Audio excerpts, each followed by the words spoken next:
और चलिए अब सीधा रुख कर लेते हैं राजधानी भोपाल की ओर, जहां मध्य प्रदेश के मुख्यमंत्री डॉक्टर मोहन यादव एक विशेष कार्यक्रम में शामिल हुए हैं। Okay, I'm just keeping pause and joining with the chief guest, and we'll come back again.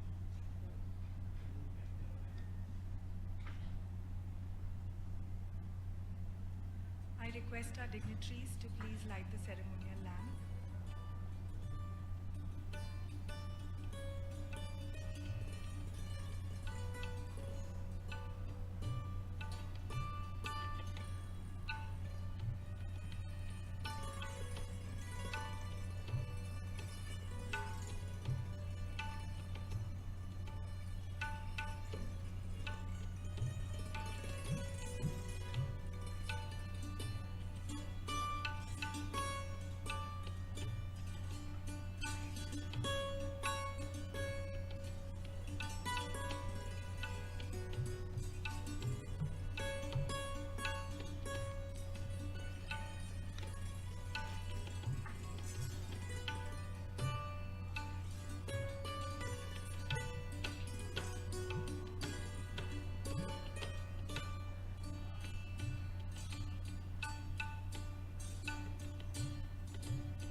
Thank you, sirs. I request Honorable Chief Minister of Madhya Pradesh, Dr. Mohan Yadav, Mr. Hari Mohan Gupta, our Chancellor, Dr. Mohammad Sabur Khan, President of AUAP, Dr. Andy Puska, President of the Board, Danubis International University of Romania, and Dr. Anup Swarup, sir, to please take their seats on the stage.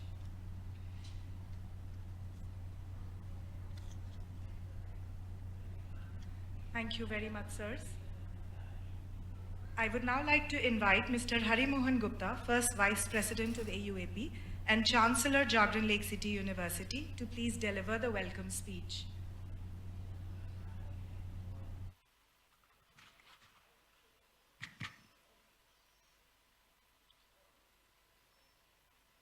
इस कार्यक्रम के मुख्य अतिथि doctor Shri Mohan Yadav ji, मुख्यमंत्री मध्य प्रदेश शासन, आपका association of Asia Pacific university के तत्वाधान में आज स्वागत है, अभिनंदन है, वंदन है।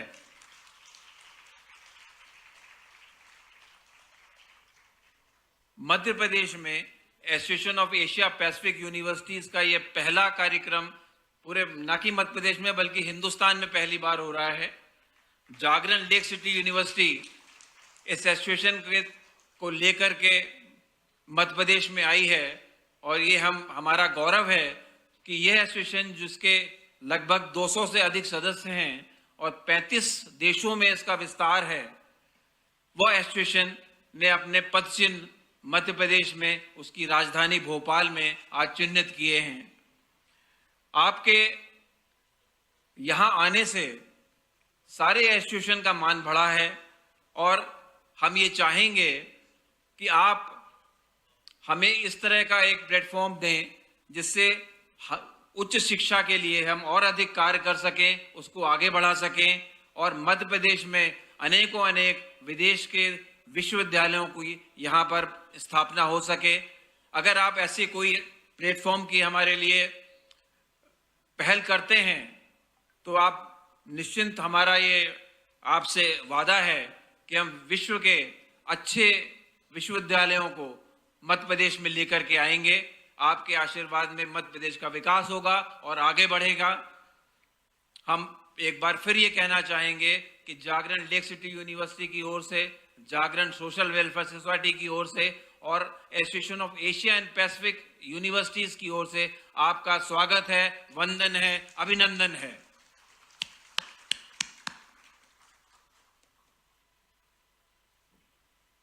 Thank you very much, sir. It is my honor to invite someone whose vision and dedication have made a profound impact on our state. A leader who has tirelessly worked towards progress, innovation, and inclusive development. We are privileged to have with us the Honorable Chief Minister of Madhya Pradesh, Dr. Mohan Yadav. Dr. Yadav graduated from Vikram University with a Bachelor of Science degree. He further pursued his academic interests and completed LLB, Master of Arts, Master of Business Administration, and Doctor of Philosophy degrees from the same university. He has been awarded by the President of India in 2011 and 12 and 2012 and 13 for promoting tourism in the state. Before taking the oath as the 19th Chief Minister of the state, Dr. Yadav played a crucial role as the Higher Education Minister in the cabinet led by Shri Shivraj Singh Chauhan ji. His efforts to elevate the glory of Madhya Pradesh at not only national but also international level have been commendable. His responsibilities in the education sector underscore his commitment to enhancing the quality of higher education in Madhya Pradesh, a dedication he undoubtedly carries forward in his current role as Chief Minister, shaping the future of Madhya Pradesh. I would like to request Honorable Chief Minister, sir, to please address the gathering.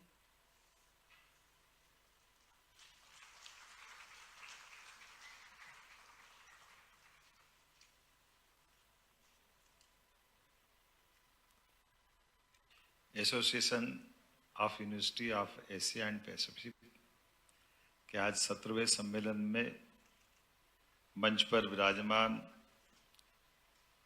इस कार्यक्रम के खास करके इस association के संस्थापक और chairman doctor साबुर Khan Bangladesh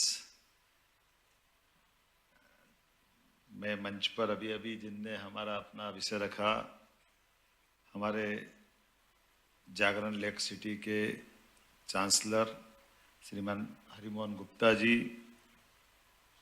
associate professor doctor N D पुस्का, रोमानिया डॉक्टर अनूप स्वरूप महासचिव, इस अवसर पर मौजूद हमारे एसीएस उच्च शिक्षा अनुपम राजन जी, समस्त आगंतुक अतिथिगण, शिक्षा जगत की स्वनाम धन्य हस्तियां, पत्रकार साथियों, प्यारे मित्रों, आज का जो आपने टॉपिक निकाला, ये टॉपिक ही अपने आप में ये सारी बात कह देता है। उच्च शिक्षा का बदलता स्वरूप और हमारे जीवन मूल्य। हमारे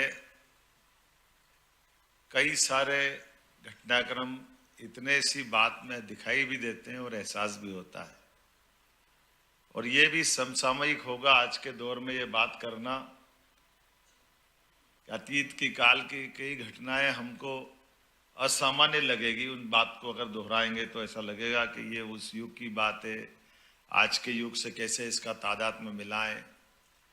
लेकिन अगर हम थोड़ी गहरी निगाह से देखेंगे तो कई सारी बातें आज भी होती उसी प्रकार से दिखाई दे रही, उसके आसपास ही सारा माहौल बना हुआ है।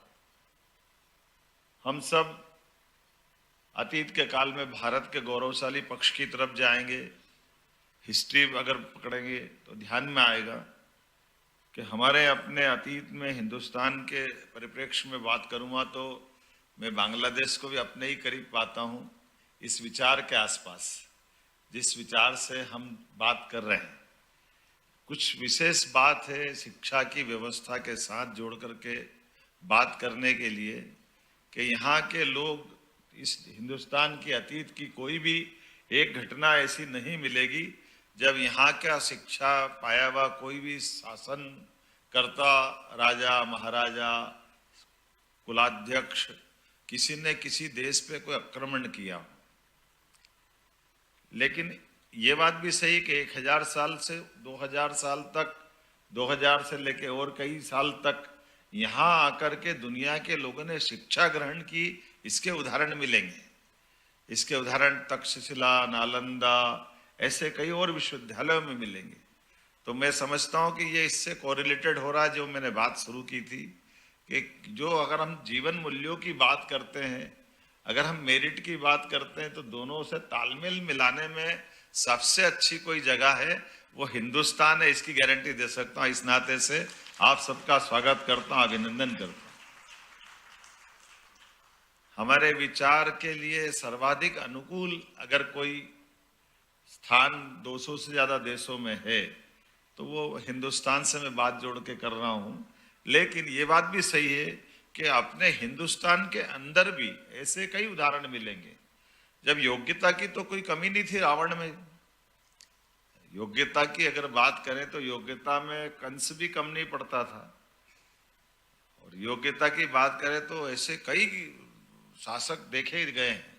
लेकिन जीवन मूल्यों की अगर बात करें, हमारा मॉरल एक तरह से जो व्यवहार होना चाहिए, नैतिक मूल्यों की बात करें तो नैतिक मूल्यों में दोनों के बीच में जो अंतर था वो कौरव पांडव में भी हमको समान रूप से दिखाई देता है। कौरव में एक से बढ़कर एक महारथी रथी सब कुछ थे, लेकिन नैतिक मूल्यों के आधार पर, जीवन मूल्यों के आधार पर पांडव से वो पांडवों को हीरो बनाते हैं और ये विलियन हो जाते हैं। दोनों में जमीन आसमान का अंतर हो जाता है। कर्ण की अगर बात करो तो कर्ण की अपनी योग्यता किसी प्रकार से कोई कम नहीं है। कर्ण का धनुर्धर होना, कर्ण की अपनी जो टैलेंट है गजब का, अर्जुन कहीं नहीं लगता उसके आगे। लेकिन कर्ण की अपनी दृष्टि, कर्ण का अपना प्रतिशोध, उसके अपने अंदर के भाव, मनोभाव, स्वभाव, उसकी अपनी जिद, उसको अपनी सारी चीजों को चौपट करते हुए डूबते हुए जहाज के साथ खड़ा कर देती।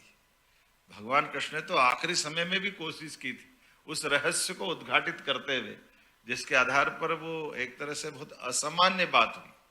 लेकिन ये जो विषय अपना है, उस विषय का एग्जाम्पल अगर अपन ढूंढेंगे तो कर्ण भी वहीं खड़ा दिखाई देता। रावण के भी ऐसे ही संसार में बहुत सारे उदाहरण हैं। कोई ऐसा कैसा कोई राजा हो सकता है जिस राजा के बलबूते पर उसका अपना स्वयं का तो ठीक है, अपना स्वयं का महल बना ले सोने का, वहां तक भी ठीक है, लेकिन पूरी लंका सोने की कर दे। अर्थात प्रत्येक व्यक्ति का मकान मेरे मकान जैसा होना चाहिए। अगर अपन कल्पना करें, दोनों की तुलना करें कि रावण के जीवन में क्या उसको कमी थी, जो ग्रह नक्षत्रों को पकड़ के शनि को बांध के पटक ले, कितने उदाहरण भरे पड़े हैं रावण के लिए।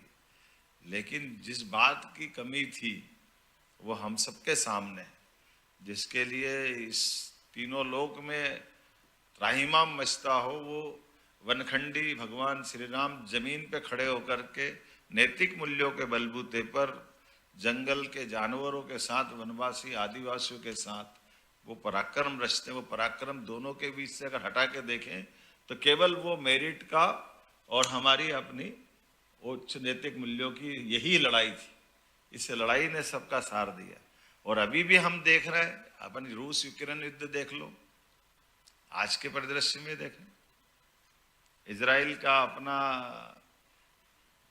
संघर्ष देख लो। ये कहने वाले हो सकते हैं मैं इजराइल के पक्ष से भी खड़ी होकर बात कर सकता हूं, तो लेबनान और मैं गाजा पट्टी से भी जोड़ के बात करता हूं। लेकिन ये बात भी सही कि इजराइल भी तो 2000 साल से अपने देश की जमीन ढूंढ रहा था, उसने भी कीमत चुकाई। उसकी कीमत की भी तो बात करना पड़ेगी। उसके अतीत की जो अंदर की आग है, उस आग की तपन को भी देखना पड़ेगा। और अंततः दूर से कुछ और लड़ते दिखाई दे रहे हैं रूस और यूक्रेन, लेकिन असली में वो लड़ रहे हैं क्या? लड़ कौन रहा, लड़ा कौन रहा है, मर कौन रहा, मरवा कौन रहा, ये भी तो हमको देखना पड़ेंगे। आजकल तो मिसाइल गाइडेड जमाना है, लेकिन माइंड गाइडेड भी व्यवस्था है। तो अपने घर के अंदर आने वाली लड़ाई को एशिया तक रोक दो, ये भी तो कलाकारी है। आपस में लड़ मर के खत्म हो जाए तो हम सेफ रह जाएंगे, ये भी तो कहीं ना कहीं से शिक्षा ही मिली होगी।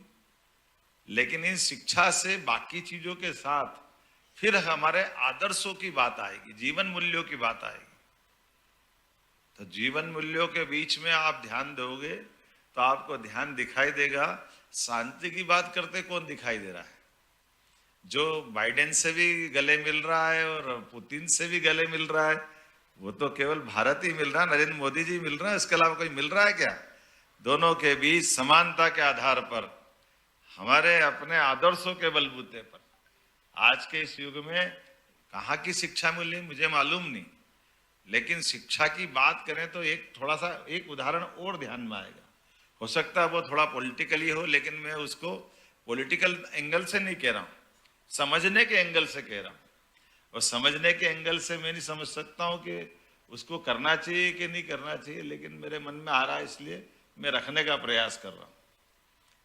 जनता की योजनाओं के लिए भागीदारी का भाव लेके चलना, हम नहीं मानते कि हमारे जो डायरेक्ट डीबीटी डायरेक्ट बेनिफिट जिसको मिलना चाहिए, केवल कल्पना करो कि माननीय प्रधानमंत्री जी का अभियान, वो कल्पना करें कि 2004 से लेके 2013 तक हमारे जो सत्ताधीश प्रधानमंत्री करके रहे, जिनके पास बड़ी बड़ी डिग्री फाइनेंस की, वो खुद वित्त मंत्री रहे, खुद गवर्नर रहे, जिंदगी फाइनेंस में गुजारी, लेकिन वो कौन सी चूक हुई उनसे कि वो चूक एक चाय वाले के दिमाग में आई कि बगैर पैसे के भी खाता खुलता है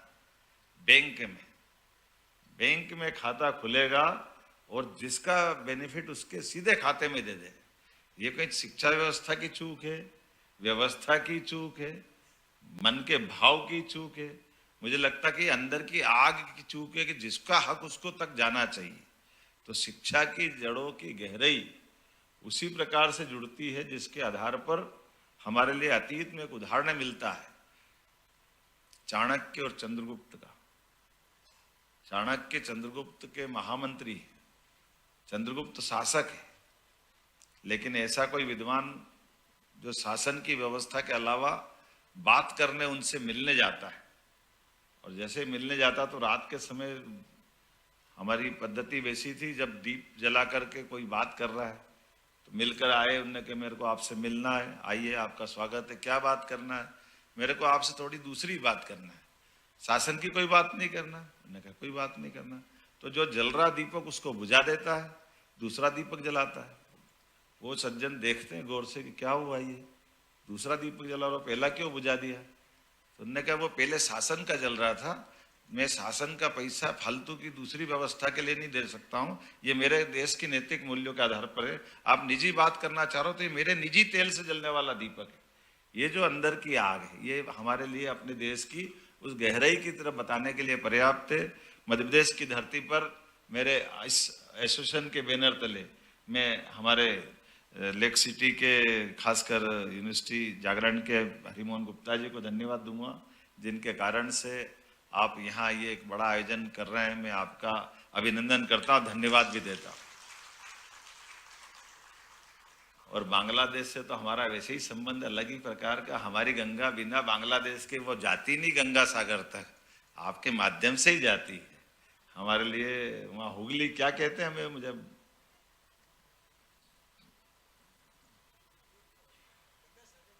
नहीं, गंगा सागर तो है, गंगा जी का नाम हुगली करते हैं ना बंगाल में।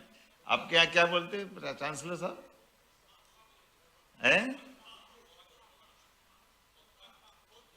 अच्छा अच्छा, हर नाम बदल दिया, आत्मा तो वही है, शरीर भी वही, पानी भी वही है। तो मैं मान के चलता हूँ हमारी अपनी गंगा की धारा अपनी यात्रा में बांग्लादेश को समेटे हुए, और केवल यहाँ नहीं, जितने लोग यहाँ बैठे हैं, मैं उम्मीद कर रहा हूँ कि आपका यहाँ बार बार आना होगा, हर बार आपसे मिलते रहेंगे। मेरे अपने भावों को आपने समझने का प्रयास किया। मध्य प्रदेश सरकार की ओर से हमने 2020 में नई शिक्षा नीति लागू की है, जिसके माध्यम से ये बने बनाए स्ट्रक्चर को हमने तोड़ने का प्रयास किया। हमने कोशिश की देश के अंदर, यशस्वी प्रधानमंत्री ने, जैसे ज्ञान की कोई सीमा नहीं, इसी प्रकार से ये जो सीमाएं बनी हुई थी BA BCom BSc की डिग्री की, इसमें जिसमें जो जिसको पढ़ना वो पढ़े, इसलिए हमने उसको भी समाप्त किया और उम्र भी समाप्त की। इसलिए आप हमारे कॉलेज में, यूनिवर्सिटी में अपने दादा भी पढ़ सकते हैं, पापा भी पढ़ सकते हैं और बेटा भी पढ़ सकता है, डबल डिग्री भी कर सकते हैं, 3 डिग्री भी कर सकते हैं अपने मध्य प्रदेश में। इसका ये भी हमने दरवाजा खोला है। उम्र की भी कोई सीमा नहीं, किसी उम्र से भी जाके कोई पढ़ सकता है। बैंक में जैसे जमा करने के बाद क्रेडिट मिलता है, हमारी डिग्री में भी क्रेडिट देने की गुंजाइश है कि आपने 2 सब्जेक्ट यहाँ से पढ़ लिए, इसके बाद और किसी कॉलेज में जाकर के पढ़ना है और किसी विश्वविद्यालय में जाके पढ़ना है, तो बाकी बचा हुआ हिसाब वहां से भी जोड़ सकते हो, डिग्री आपको पूरी मिल जाएगी। ये एक एक दिन आपने कोई भी शिक्षा के पावन मंदिर में अर्थात कॉलेज में गुजारा तो उसका हिसाब रखते हुए ये बार बार आपको इस तरह की व्यवस्थाओं में से न गुजरना पड़े, ऐसे कई दायरे खोले। मुझे नहीं मालूम कि अभी कहीं है, ये है तो हमने लागू कर दिया, ये मान लो हमारे दरवाजे बंद थे, हमने ताला खोलने का प्रयास किया। मेरी अपनी ओर से पुनः आप सबका स्वागत है, वंदन है, अभिनंदन है, बहुत बहुत धन्यवाद।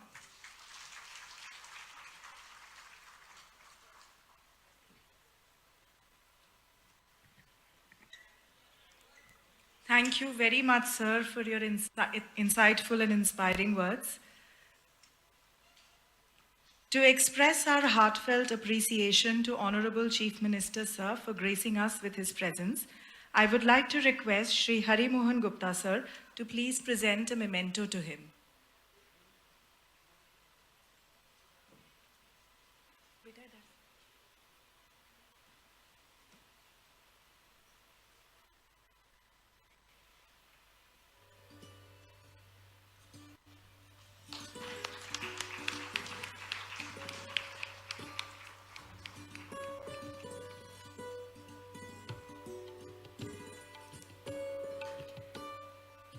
Thank you very much, sirs.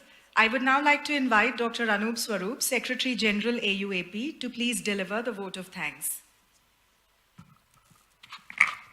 आदरणीय डॉक्टर मोहन यादव जी, मुझे तो बहुत ज़्यादा हर्ष है क्योंकि मैं उनके साथ एक हायर NEP को जो हम लोग लागू कर रहे थे मध्य प्रदेश में, तो आप जब शिक्षा मंत्री थे तो मैं उसका सदस्य था, तो लेकिन मैं पहुंच गया मेलबर्न। पहले मैं कुलपति रह चुका हूं भारत में और जागरण में संस्थापक कुलपति भी रह चुका हूं। तो जब मैं वहां पहुंचा तो मुझे बड़ा अच्छा लगा। आपने जिस उसका मतलब आपको मैं कैसे वर्णन करूं, इतना आपने रुचि ली और भारत में मध्य प्रदेश सरकार जो थी वो सर्वप्रथम जिसने नेशनल एजुकेशन पॉलिसी को लागू किया, तो आपको बहुत धन्यवाद उसका। और साथ ही साथ आपने अभी जो व्याख्या की पुरातन भारत की, मानव मूल्यों की, आप जानते हैं अहम परमो ब्रह्मा, ये विश्व को सीख जो दी है भारत ने कि there is god within you, you can achieve outstanding excellence from your own self, ये भारत से आया है। तो आपको बहुत बहुत धन्यवाद, आप हम लोगों के बीच में आए। और मैं एक छोटी सी बात और कहूँगा, मैं उनके साथ एक और चीज़ बहुत शेयर करता हूँ, विक्रम विश्वविद्यालय माधव साइंस कॉलेज, जो कि उन्होंने अभी पहचान लिया मुझे, तो हम लोग साथ में थे, मतलब उसी विश्वविद्यालय से निकले हैं और शुरुआत वहीं से। तो आपको बहुत बहुत धन्यवाद। भारत में पहली बार AUAP का यहाँ आयोजन हुआ, मध्य प्रदेश सरकार का आदरणीय डॉक्टर मोहन यादव जी का मैं बहुत बहुत धन्यवाद देना चाहूँगा। और आपको मुझे विश्वास है कि भारत ने जो पहल ली है, पहली बार हुआ है AUAP का आयोजन। 30 वर्ष हो गए AUAP को, यूनेस्को ने सेटअप किया था 1995। 30 साल के बाद पहली बार भारत में आए हैं आपके तत्वाधान में। सो बहुत बहुत शुक्रिया, बहुत धन्यवाद। जय हिंद, जय भारत। Thank you.